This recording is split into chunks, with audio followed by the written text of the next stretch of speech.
Hello and welcome to the World Built Environment Forum webinar series.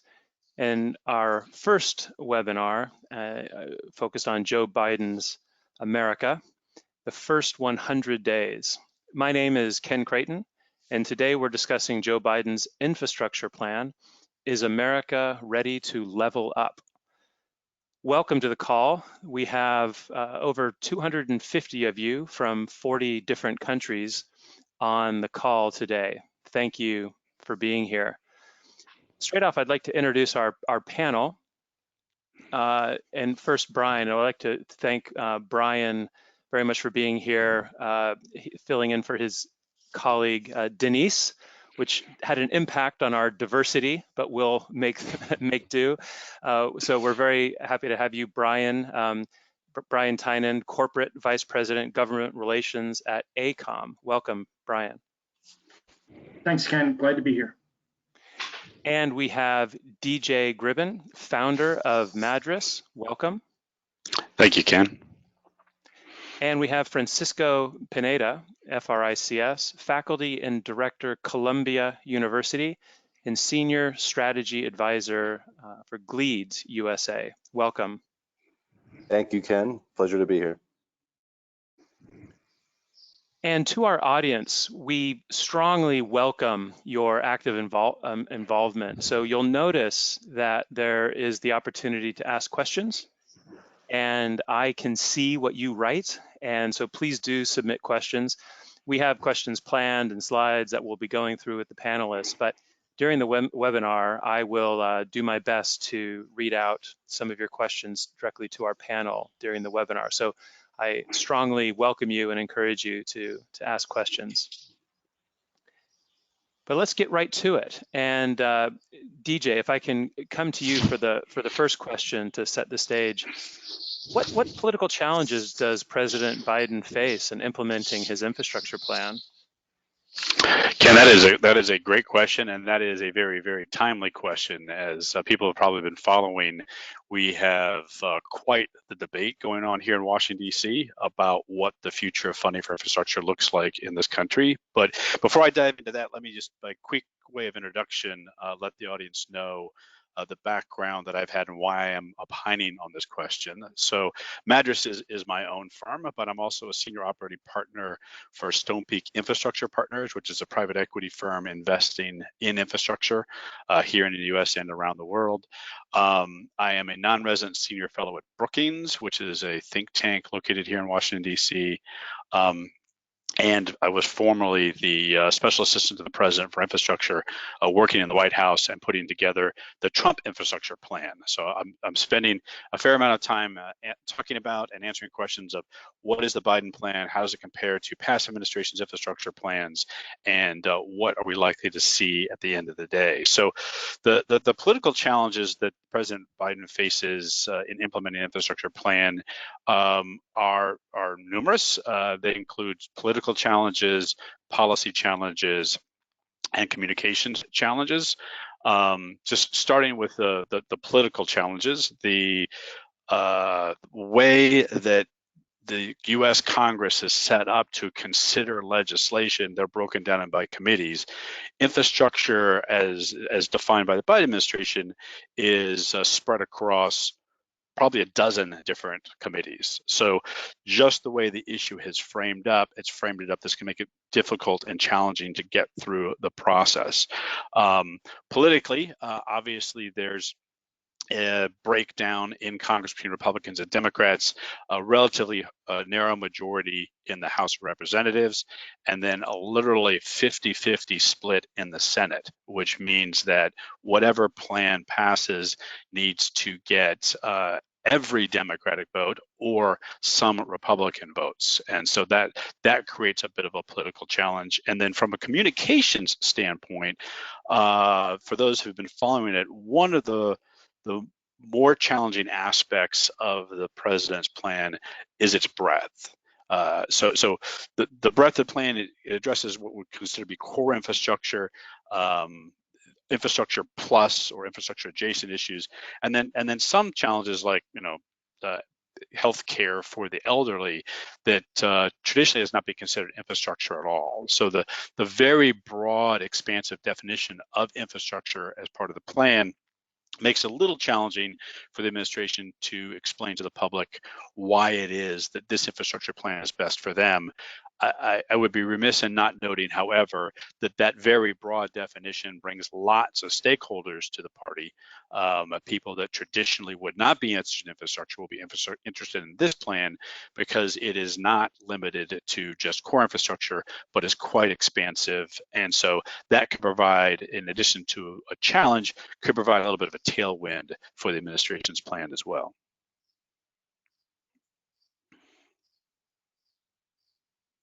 Very insightful. Thanks for that, DJ. And I think you really set the stage for the questions to come. And the next one, Brian, I'll turn to you. And DJ did sort of reference this, but the definitions we're working with, is infrastructure more than just roads and bridges? Is it also about building social cohesion?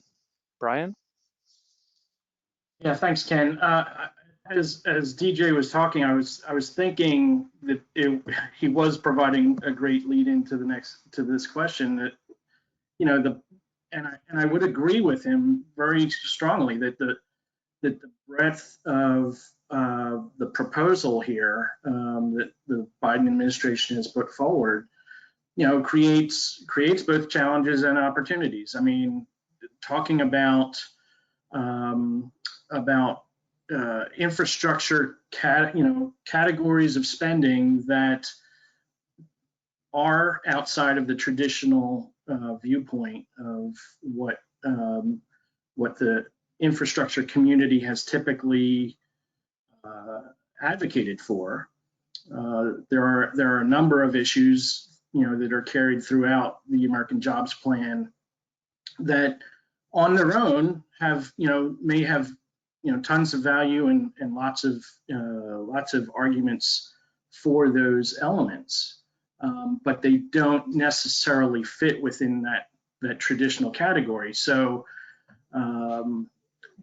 but let's take a step back and say, if we do look at the traditional infrastructure and we talk about the social cohesion question, we talk about equity, we talk about issues at trying to address climate and resilience.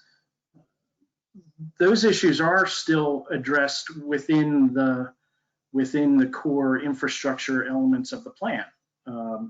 And I think, even though broadband, hasn't always been considered in that core category, I think more and more people are starting to think that way.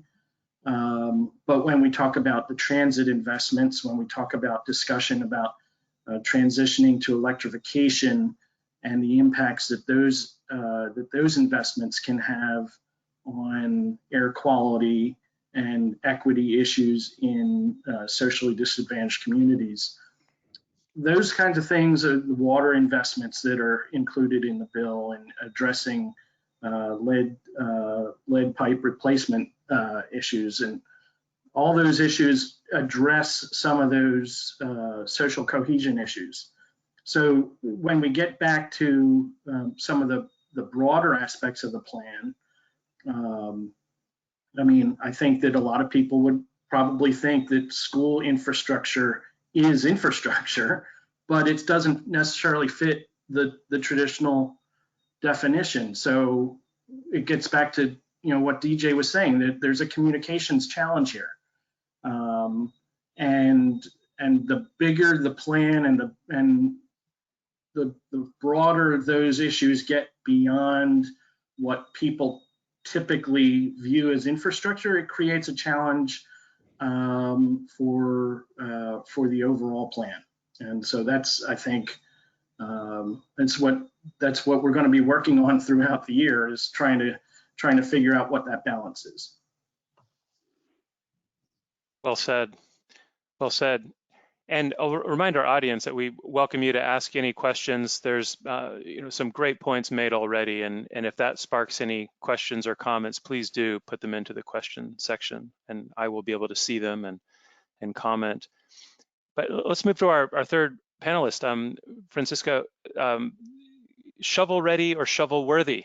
There's a lot of debate about the project selection and project initiation. How does this help deliver projects on time, on budget, and ensure desired outcomes are achieved? Getting right to the nitty gritty.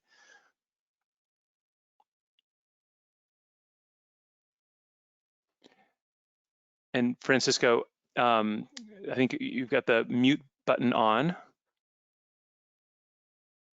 Hi, can you hear me? Perfect, perfect, yeah. Great, thank you. Thank you, Ken. DJ did a great job in laying down the landscape and the political challenge that this bill's going to face, and highlighted some important points that inform this. And Brian also highlighted some very important aspects that are going to inform this question. Like DJ, I served on Biden's infrastructure policy committee to the run-up of the election. This was a point of much debate, and it always has been in the history. But I think we got to maybe step back 1 or 2 steps to understand how this is operationalized in the American context. Most of our audience might be from international markets and international infrastructure teams where there's a more centralized and more of a national strategic vision in how infrastructure is rolled out, how it is funded, and how it is authorized. I think that it's important to highlight in the US, the federal government has historically funded only about a quarter of projects. It's really a local blood sport, so to speak, and it's very much driven by state level policies. So the federal government hasn't, been a very active central driving force in how infrastructure projects are rolled out, planned for, and selected. The second piece of this, that the majority of the funding has historically gone to state of good repair and operation and maintenance across infrastructure. So when you break this down, you're only really looking at about a quarter of these projects that are new, and what this plan is trying to capture for the first time is a more consolidated vision, a more consolidated strategy. And I recognize it's easy for smaller countries to take this approach. The UK just rolled out their national infrastructure plan. We are a very large country. We're a republic. We have a lot of different regional requirements, needs, demographics, et cetera. And I think that for the first time in a long time, we've got at least a vision of what this might look like at the national level. But it will come down to the states to articulate that vision and put it into practice. So the selection of projects will come down to state level priorities. A good example is Cuomo's New York infrastructure plan that in many ways mimics or sort of builds off of the priorities that the Biden administration has put forward, especially around this expanded definition of infrastructure that Brian walked us through. It's also important, I think, to consider the political landscape, and DJ highlighted to this. Shovel ready, shovel worthy. This is always a difficult thing. It's going to come down to constituents. It's going to come down to what projects make more sense, and really the will to support those. And I think, with NEPA and different local level NIMBYism and different processes, I think that's going to be a political battle that's going to be fought out at the local and state level. But more importantly, the federal government is going to want to ensure that this new broader set of priorities around equity, economic inclusion, climate change is sort of matched and met by state level and municipal infrastructure projects. And I think what that spells for us is that we're going to go into a highly politicized environment in how projects are selected. I think when you look historically too to ARA, which I think in many regards failed in what it set out to do, which is to stimulate the economy following the Great Recession and create jobs, it didn't really create the sort of jobs that were expected. And I think what we're going to find today is that at the federal level, we'll probably see better coordination between the Secretary of Transportation, Secretary of Commerce, Secretary of Labor, something that was a challenge, particularly with Obama's second term in office, and that they're going to want to make sure leading up to the midterm election that these projects that are selected are actually being translated into jobs that are going to be able to be communicated to the electorate. And this goes back to DJ and Brian's point about the challenge in communication. And I think the Biden administration is very well aware of that. you know, and not to waffle on too much about this, I do hope I'm answering the question. I think that it serves to think about project selection, shovel ready, shovel worthy, more through a political economic lens, and one that's going to be heavily mediated between what the federal government, what the Biden administration, and what the different committees in the legislature are going to want to prioritize. And a good example is sort of the run up to this Republican counter plan, which is $600 billion roughly to Biden's 2.2 billion. I think this is going to be a really interesting couple of months where we will see what sort of geographic spread of project selection is going to be shortlisted, as well as what sort of projects are going to make the cut if a sort of bipartisan deal can be reached. And I might just jump in Great. here for a second, if Please. that's okay, Ken. Because I think Francisco did a fantastic job of framing this up. And one of the challenges, as he mentioned, is in this country, the federal government doesn't select projects. The projects are owned by state and local governments. So it's state and local governments or authorities will make decisions on terms of what to build, where to build, how to fund it. All of those decisions are non-federal decisions, which makes the federal government's role a little tricky in this. And so for those who have not been following the U.S. infrastructure conversation, Francisco mentioned the Recovery Act after the global financial crisis and the desire to find shovel-ready projects. And the thesis was we would take a bunch of federal money and we'd push it out to state and local governments so we can get these projects going. The problem, what we found out, is that there was no such thing as a shovel-ready project. If as a project was ready to go, it already had funding. So there were shovel-ready projects, but there weren't shovel-ready projects that lacked funding. And what makes infrastructure policy in the U.S. so interesting is the fact that you have this, as Francisco mentioned, this sort of republic, this federalist system where we have 56,000 different water districts. We have 50 states, 3,300 counties, hundreds of cities.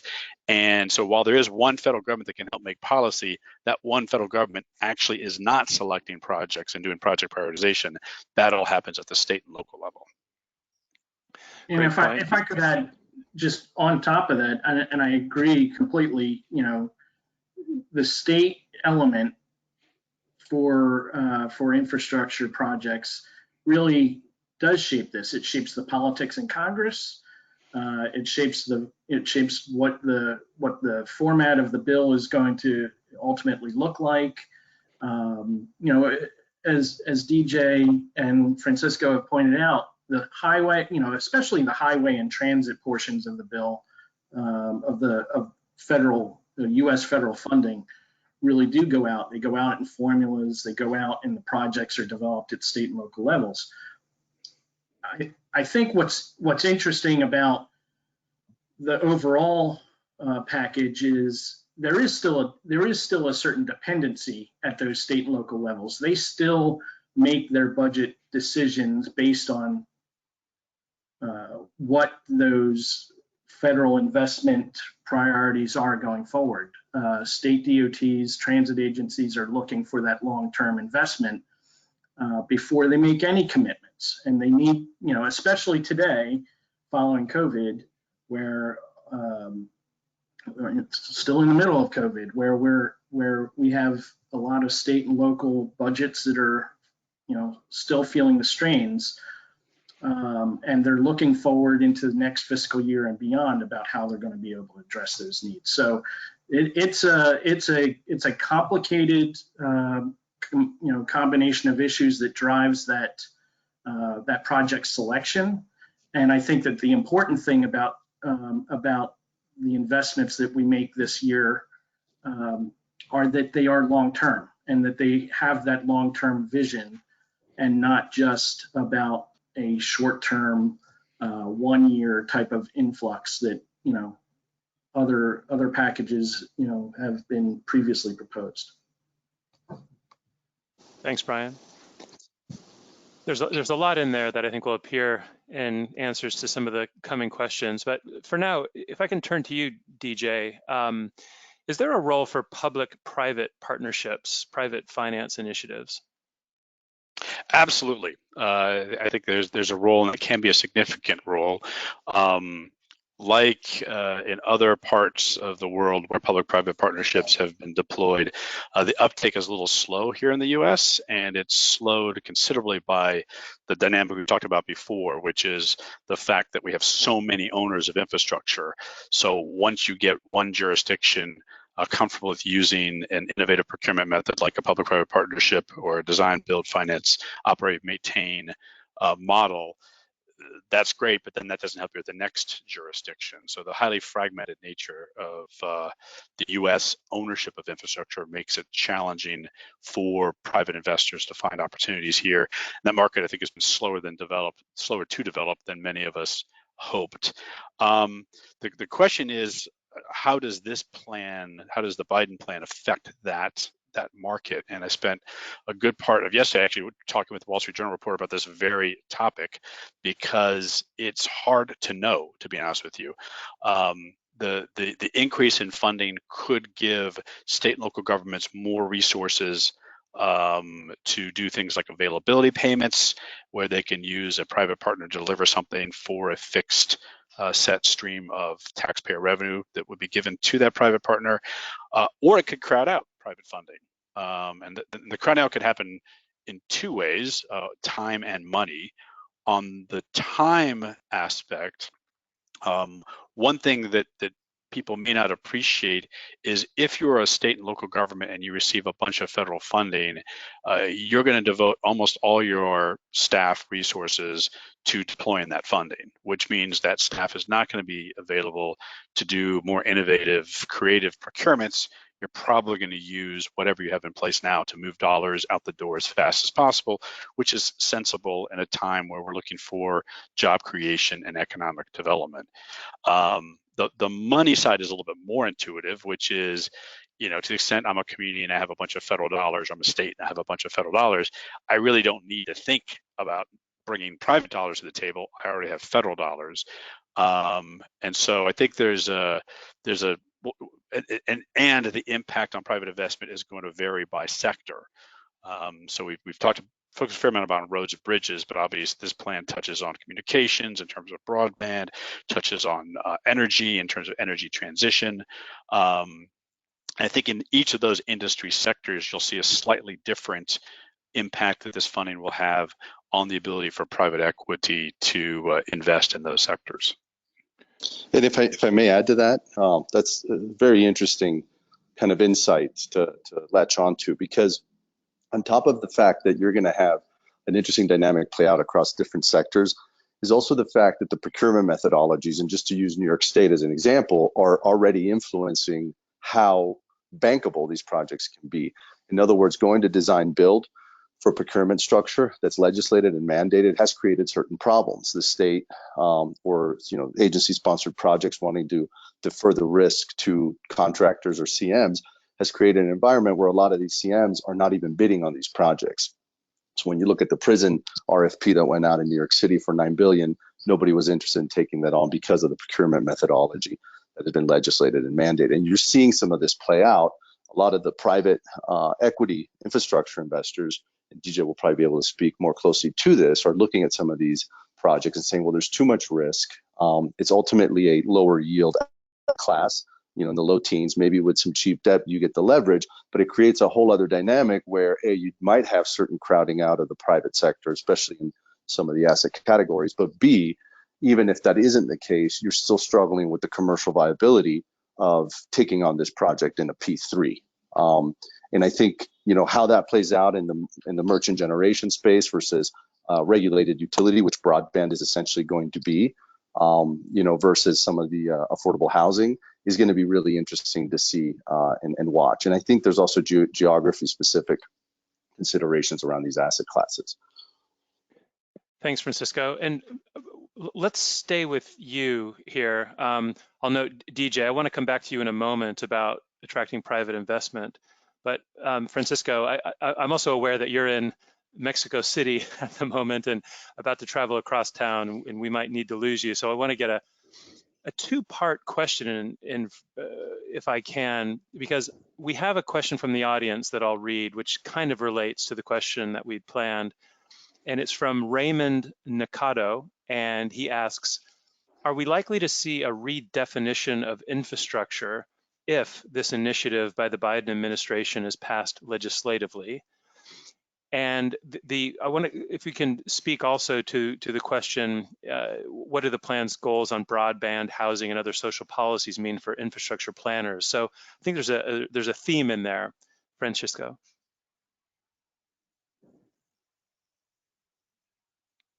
And you're on mute. Oh, sorry. Yeah, sorry. Thank you for that. I would say my first instinct is yes. We like winners, and if this bill passes under, let's just say, a general framework that's been proposed, this broader definition of what infrastructure is and what infrastructure systems look like, I do believe we're going to have. I think we're going to have a very real review, national review, of whether we want to be including this going forward. I think the Republican Party is going to probably look back and say, wow, the Democrats were successful. There's broad support, and the polls are showing broad support for this American jobs plan. I do believe we're going to have a lot of debate and discourse. Brookings has done a fantastic job, I think, over the last couple of years, redefining and really challenging this broader definition of infrastructure. And I think we're going to start looking at this as systems that have to be integrated. And to answer the second part of your question, I think you're seeing this in the academies, and you're seeing most of the work, unfortunately, not happening in the academies. It's happening in the think tanks, and it's happening, within the private sector, where we are looking at these infrastructure programs as integrated systems that enable jobs, that enable access to healthcare, that enable access to education. So I believe that planners, and maybe it will fall to planners that have that higher view, to think about, hey, before we go through a permitting process, maybe there's a secondary criteria that is added to ensure that this project links these other aspects that are important for social and economic development. I hope that we do always keep an economic and pro-growth lens on this, but we certainly have to do a better job at addressing some of the social shortcomings. And I think to talk about infrastructure and not talk about society and social access, inclusion, I think it's just not going to be politically viable. And I just don't think it's going to essentially work in the long term. And if you start adding some of the complexities around new means, materials, modernization, digitalization, sustainability, and additional meta-national goals that are tied to SDGs and some of the ESG pressure that's coming, through the large asset management investor platforms, I do think you're going to have a much more systems-wide lens at this. And I think planners, policymakers, city government officials are going to hopefully start viewing it that way. Great. Thank you, Francisco. Brian, DJ, any comments on those themes? Yeah, so I'll step in. I think Francisco did a very thoughtful review of how infrastructure and the thinking of infrastructure is changing. And we have a challenge in this country, for those not familiar with the history here, is we did our interstate system, which is a huge investment in an incredibly impactful asset. And as a result of that large investment in highways, we've maintained over the course of time, even though the system was finished in the 80s, right? We've maintained for the last 40 years still a highway-centric approach to infrastructure from the federal government standpoint. And I think that's a challenge, and it needs to be changed, because giving a community federal highway dollars doesn't do any good if they have water needs. And similarly, giving water dollars doesn't do any good if they have infrastructure broadband needs. So part of hopefully the evolution was of moving away from highways is that the federal government will be a little less prescriptive in terms of determining how communities spend infrastructure dollars. The one thing that Francisco said, which was completely intuitive, but sort of sent a chill down my spine, is that there might be other federal criteria that need to be considered before projects are built or while projects are planned. And so most of my day job is developing infrastructure projects. And right now, if you are developing a project in the US, the federal planning, environmental permitting, and subsequent permitting process can take 5, 7, 10 years. It's really, really painful. So one thing that I'm hoping is, as we develop a more thoughtful approach to infrastructure, that we don't continue to layer on additional federal compliance requirements which will make these projects more expensive and longer. So, I mean, right now, one federal dollar comes with literally 99 federal requirements of how that dollar must be spent, which obviously carries with it significant burdens in terms of cost and time. So while we're thinking about making infrastructure, be more thoughtful, not looking at specific projects, but thinking how it impacts the community as a whole, how it impacts our environment. Those are all good things, but we need to also at the same time figure out how we can accomplish that mission without adding another year or two to the delivery process of a project. And if I could build on that, I think, I don't disagree with anything that DJ just said. I would say that as we're, again, back to what Francisco was saying, if we're factoring in some of those elements, some of those ideas about the social issues and again, climate considerations as we're talking about, this is all planning, right? This is all about, and it does go back to the unique circumstances of a community where the projects are being planned.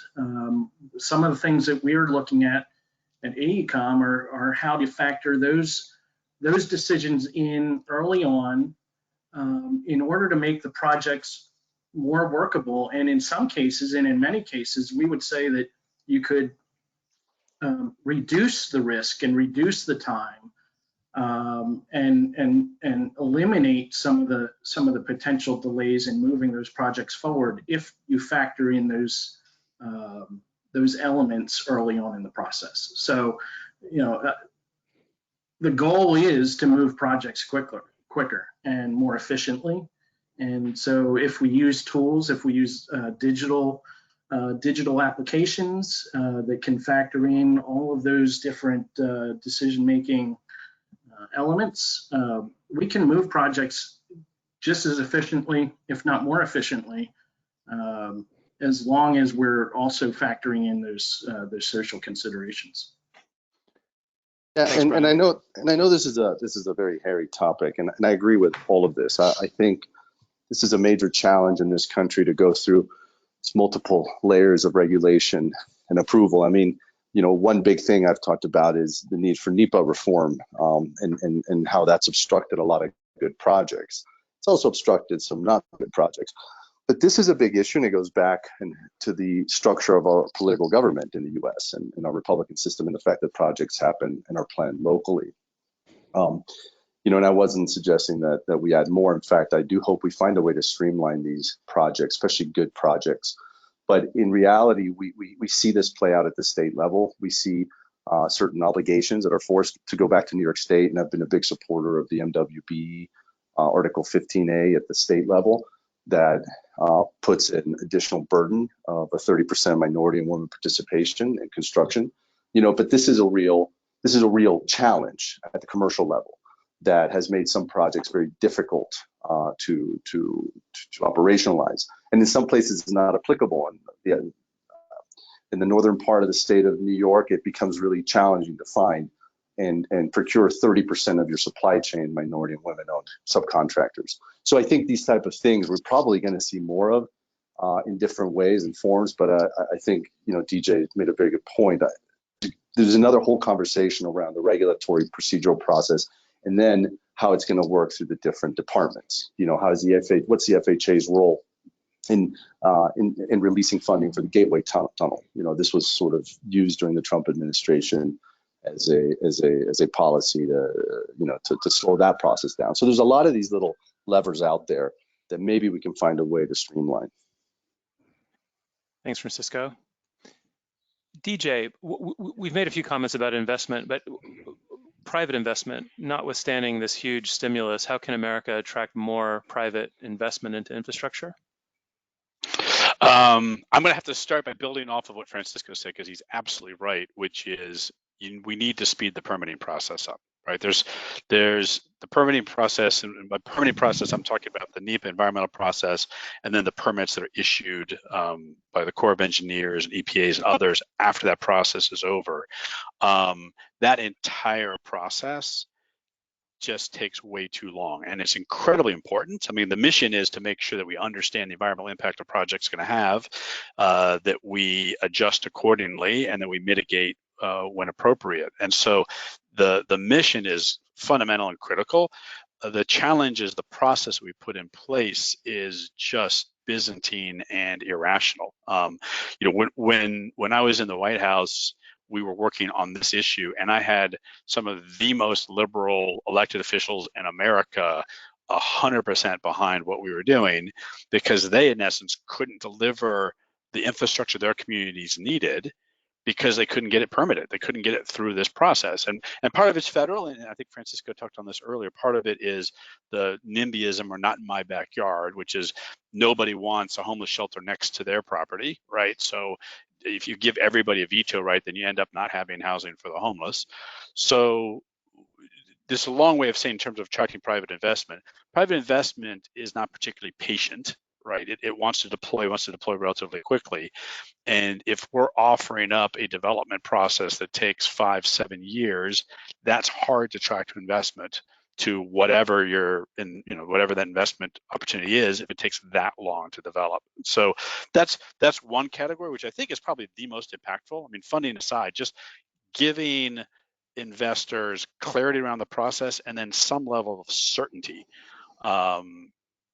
Public-private partnerships in the US have a very, very high degree of political risk. They often fall over, governments change their mind, and this risk is heightened by the fact that the projects take so long that you can't do a project in any one elected official's term. So if that official doesn't get reelected, then you have another governor or another mayor or another county executive who is now going to pass judgment on this project, and we've seen them just fall over. And so I think shortening the project will be beneficial just as overall good policy for all projects, but if we can shorten them and get them so that a innovative, creative leader can start and finish a project in his or her first term, that would be enormously impactful. And then finally, I think a leveling of the playing field. One thing the US is also unique in terms of our highly, you know, the one thing we've talked about already, the highly fragmented nature of our market. Secondly, is we have tax exempt debt. So governments can borrow at a rate that is, local governments can borrow at a rate that is subsidized by the federal government. So if you're a private investor, you are significantly at a cost of capital disadvantage just from the get-go.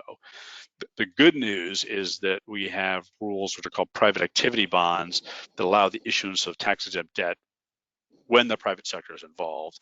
And we have programs at the federal level like TIFIA and WIFIA, which are basically subsidized loan programs that allow investors to borrow for specific purposes at treasury rates for some, usually a third of the project value. So, so I'd say two main things to attract private capital. One is, you know, speed up the process and allow there to be less political risk around public-private partnerships. The second is leveling the playing field in terms of the cost of capital, so that if I'm a mayor or governor or county executive and I want to build something, whether I choose, you know, government capital or private equity, I'm not at a fundamental disadvantage just by which of those I choose. Thanks, DJ. That's great. I want to take this opportunity to speak to the audience and invite you to ask questions in the chat. We've had a few questions through and we would love some more. So please consider sharing your thoughts and questions with us. And I'll turn to one right now. And maybe I'll go with you, Francisco. I know you need to leave, so if you're not able to, that's fine. Maybe we'll go to Brian if not. But the question from the audience was about in previous webinars, there's been a conversation of mutual pain and gain models of PPP in Canada. What can the US learn from its neighbors about risk share and PPP models? Now, I know that's a specific question, Francisco, but if I could just put a little top spin on that, you know, the United States hasn't had an infrastructure stimulus and plan like this for quite some time. And I wonder if you and the other panelists had some thoughts about just the the skill, the knowledge, the know-how, the costing comparisons that are needed, and what the U.S. might learn from the rest of the world. So with that big theme, Francisco, I wonder if you have any thoughts. Yeah, so you're right in pointing out we haven't had anything this big in a while. And if we were just to look at a brief recap of history, we've only really had three. We had the New Deal in the 30s, which was about $1 billion. We had the Federal Highway Act, I think mid 50s, 56. That was about $1 trillion. Sorry, the New Deal was about $1 trillion as well. And then we had the American Recovery Reinvestment Act, which was about $1 trillion. But remember, out of that trillion in the ARA, I think only about 15% was infrastructure related. And as Brian pointed out, it was mainly surface transport highway. So this is sort of our fourth big move, in the last nearly 100 years. To answer the other part of this question around models, yes, we do have the skills. We're an incredible country. We have an amount of wealth, knowledge, and experience. But I think there is, for me personally, a software issue. It's the software around how we think about this, we're very parochial in how we approach this. We are very special interest oriented. There's an idea of a zero-sum play. And part of that goes to DJ's point around, well, the private sector is competing with a much higher cost of capital. The government can borrow at much lower levels. There's all these TIFIA and other programs. But ultimately, do we have the skills? Yes. I don't know if we're willing to experiment with the models. And part of this goes back to our economic structure, especially the financialization of our system. We have quarterly reports. A lot of the firms that can take this on are large firms that have a much more complicated set of requirements, governance, boards. When you look at Europe, when you look at Asia, and let's just look at the UK, which is maybe the best proxy for us, they have moved away from this, design, build, push off risk to the contractor, push off risk into the supply chain, and taken a more integrated project delivery approach, which again is not perfect. You run into issues with an IPD-like structure where there is a sharing of the risk at the project level, and where you have your lenders on projects. I also remember that the debt on these projects makes up 60, sometimes 70% of the capital stack. The banks don't want to take construction risk. If you read the rating agency's own criteria, they talk often about, well, we're not taking construction risk and we're not underwriting or rating these bonds or this debt based on construction risk. We are underwriting based on contractor risk. Can the contractor deliver this? Well, if you follow that same logic, right, and you're really sort of pricing, you're really rating the debt based on contractor risk, and that new rating then dictates the price and cost of that piece of the capital stack, then the only way to do this is to push that entire risk off to the contractor. And the contractor is happy to do that, but he or she will charge for that additional risk in the design build like contract where you have 40, 50% drawings or incomplete drawings. So I think that's a big issue for us. And the question I have, and I don't have an answer, is perhaps governments, sponsors, agencies need to take a bigger part of that risk. Perhaps some of the private equity investors or some of the private sector investors or operators. That's the other thing in Europe. A lot of these large projects are co-sponsored by operators, airport operators like Munich airports, rail operators like British Rail or EDF or electricity and power projects. And we just we're not getting there for some reason. And I know I'm talking a lot here, but I hope it helps answer or confuse rather kind of this challenge to get to a point where we're going to approach projects, large mega projects, with this idea of shared risk in the commercial aspects of that project, in the return on investment of those projects, and really in the benefits it provides for a certain region. And I'll stop there. Thanks for that. I wonder, Brian or DJ, any comments on those points? Yeah, I think Francisco's point around risk is obviously, that is the heart and soul of public-private partnerships, and the value that they add to the public sector is that the private sector can take on these risks and manage them better. And I think going back into your initial question, yes. Can we learn from others? Yes, absolutely. And we should be spending a lot of time for, Canada, UK, Australia, anywhere in Chile, anywhere in the world that has done really successful public-private partnerships. We should be there. And to Francisco's point, I mean, it is about the private sector's capability to absorb these risks. And I think we have seen in some recent circumstances that the private sector, for some reason or another, did not manage that risk well.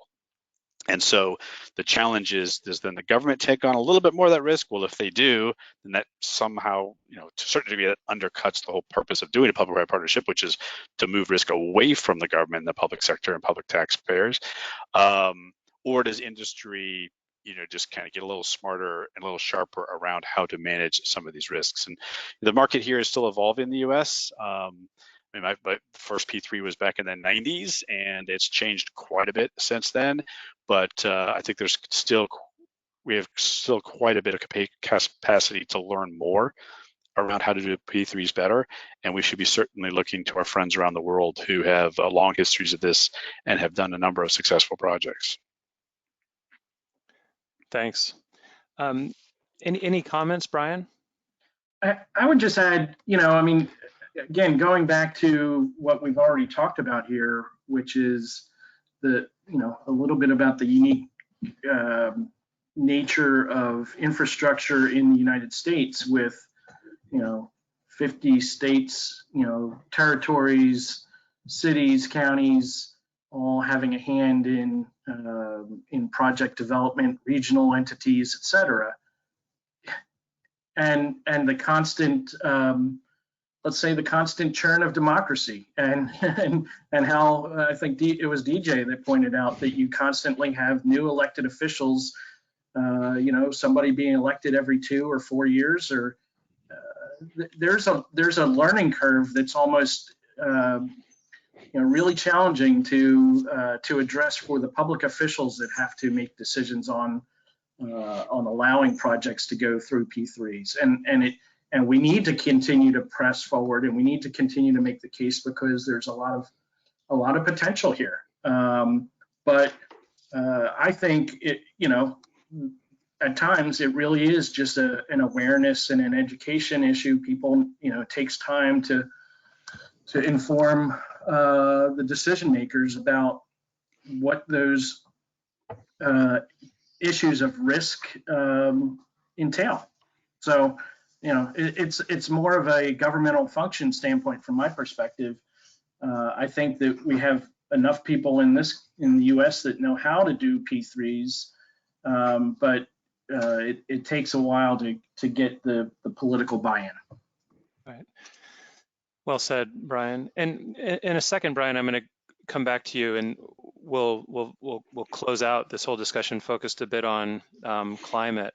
But before I do, DJ, can I follow up on this thread about other parts of the world and what the U.S. might have to learn? I just can't, there's just interesting comments have been made about the years or decades that have gone by since infrastructure like this has been focused on in the United States. Yet in that time, of course, in other parts of the world, all these projects, very similar type projects have been worked on. And I wonder, if you had a magic wand, what is it that the United States could benefit from them? Is there data or certain kinds of data, or even know-how, labor?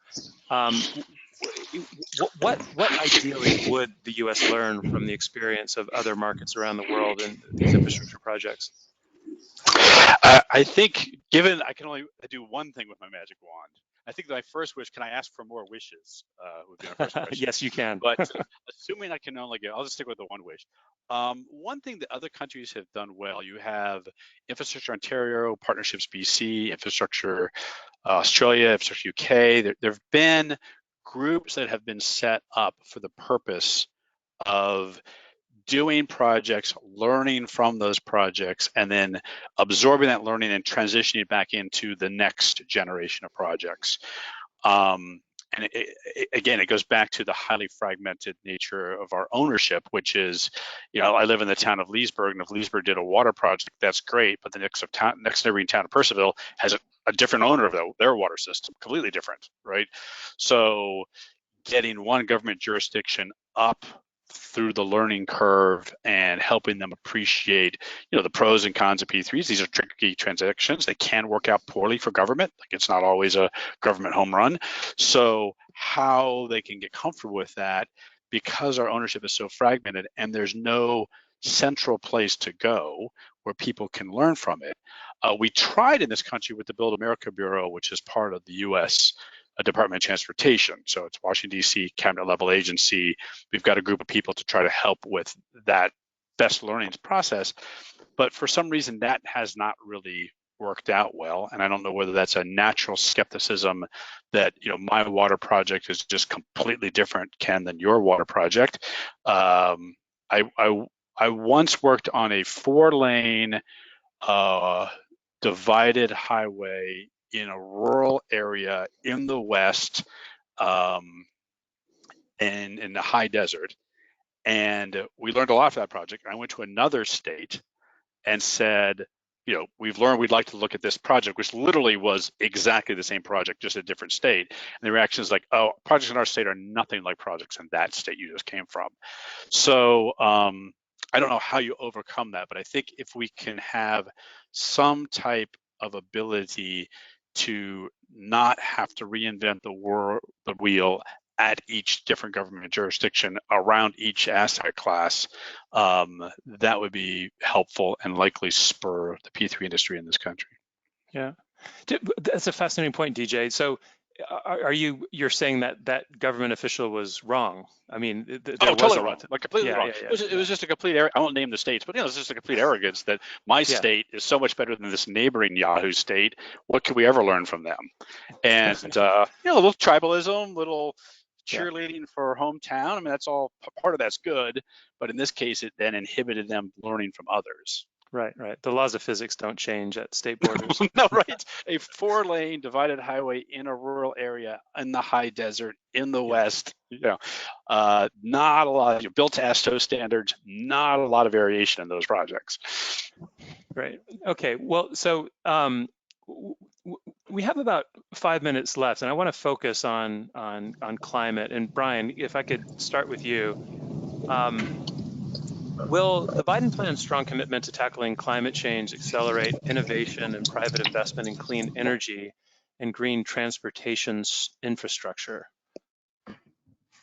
Yeah, thanks, Ken. I mean, I guess the quick and easy answer is yes. These the investments that are put forward in this plan, have a lot of opportunity to move forward projects, and we previously mentioned the goals on transportation electrification and moving our transportation systems towards overall towards cleaner fuels. And those goals absolutely have the potential to drive forward innovation and private investment. Some of the ways that we're looking at electrification projects, completely involve a holistic approach to those projects. They involve not just the charging infrastructure or the fleet conversion for a major transit agency or a federal fleet, a federal government fleet, but also the energy efficiency elements, maybe the renewable energy elements that could be added to that, plus the long-term, the bigger picture issues of grid resilience, reliability, and transmission issues. When you tie the transportation elements to the energy elements, you make a really powerful combined effort, both on the climate, on addressing climate, on decarbonizing the transportation sector, if you add that to decarbonizing the power sector, and you have financial commitments that make all that make sense.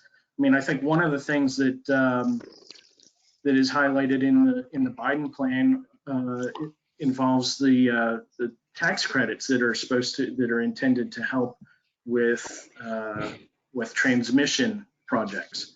And we've already seen a good deal of industry reacting very positively to the idea of those tax credits. And without those tax credits, you might want to question whether or not you can accomplish everything that you want to do on transportation electrification, because in some of the places beyond just the immediate metropolitan areas, you're going to need changes to the grid and to that transmission infrastructure. So,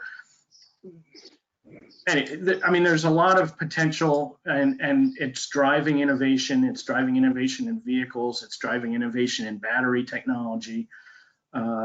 We just see a lot of potential, and anytime you can put those innovations in place, I would add to that. We're hopeful that the electrification innovations can be tied to transportation automation innovations. So all of these things come together. It is an exciting time for these kinds of projects to move forward. And we think that you're going to see more and more attention in this area that drives private sector innovation. Thanks, Brian.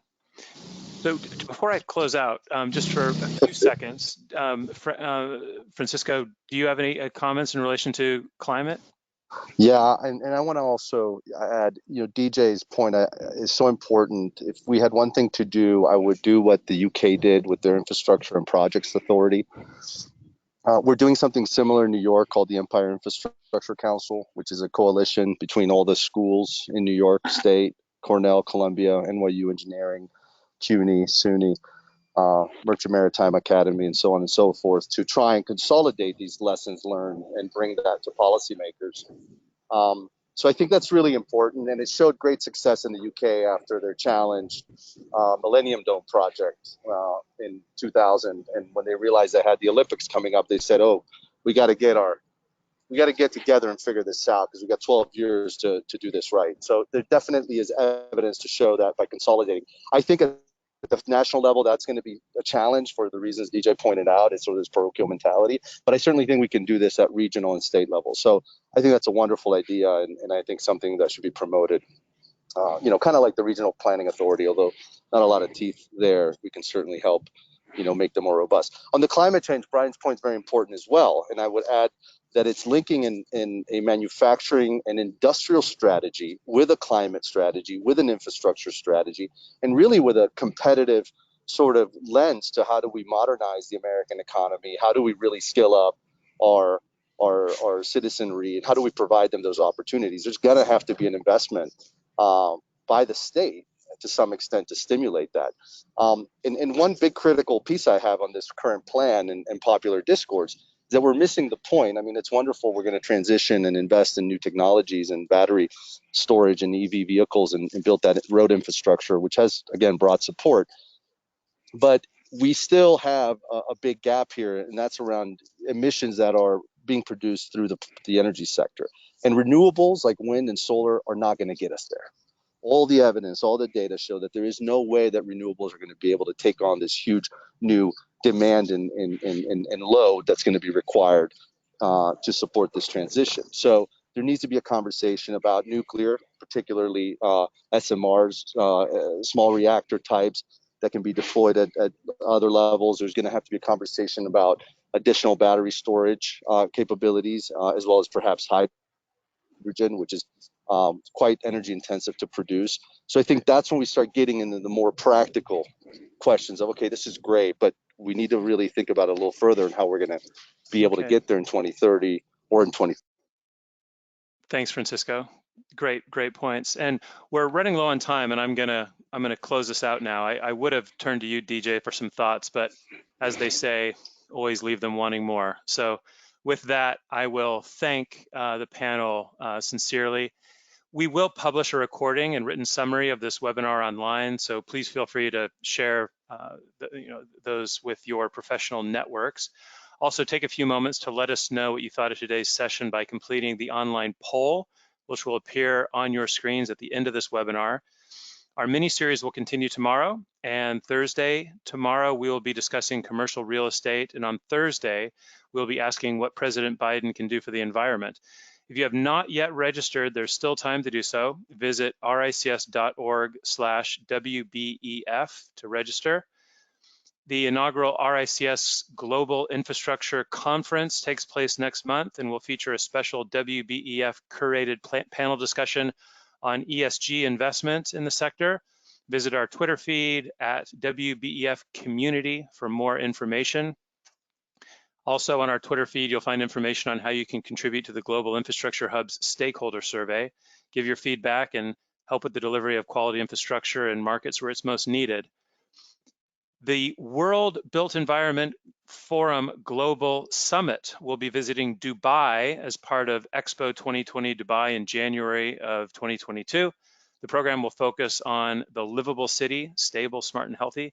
To register your interest and find further details on the program, please visit the website, rics.org/WBEF.